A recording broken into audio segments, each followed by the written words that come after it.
guys, welcome to my channel. This is Tab Rono Decena TV Vlog. Ito po, bali latest update po tayo ngayon dito sa Pandakan po.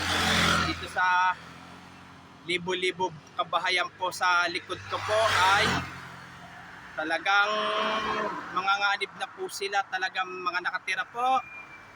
Dahil po doon sa ano po doon sa malapit na po, sa mga tapos na po sa may stage 3 po.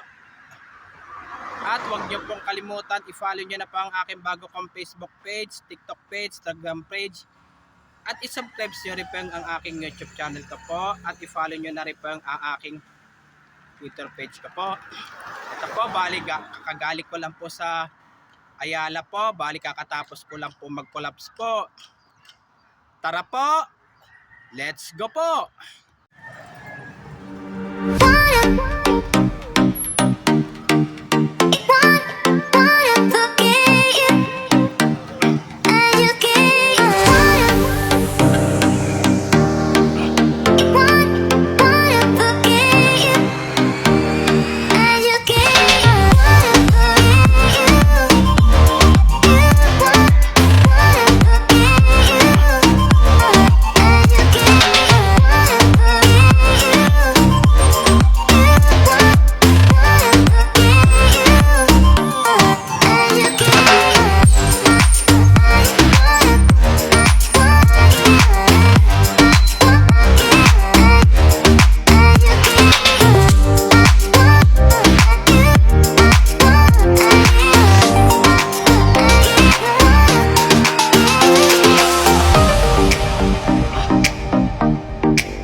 Po, bali libo-libo po ba mga kabahayan po sa Pandakan po.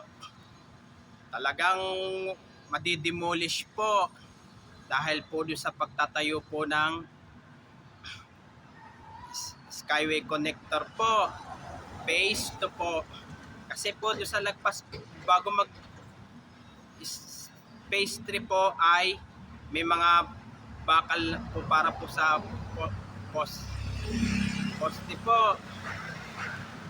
Kaya talagang manganganib na po yung mga nakatira po sa lagpas po ng Pandacan Bridge po. At huwag niyo pong kalimutan mag-comment po kayo at huwag niyo rin pong kalimutan, please like, share, and subscribe po dito sa aking YouTube channel po. Thanks for watching. God bless to all po and happy Burmans po sa inyo lahat po. Yung mga bago pa lang po kayo sa aking YouTube channel po, huwag niyo pong kalimutan pindutin po yung bell po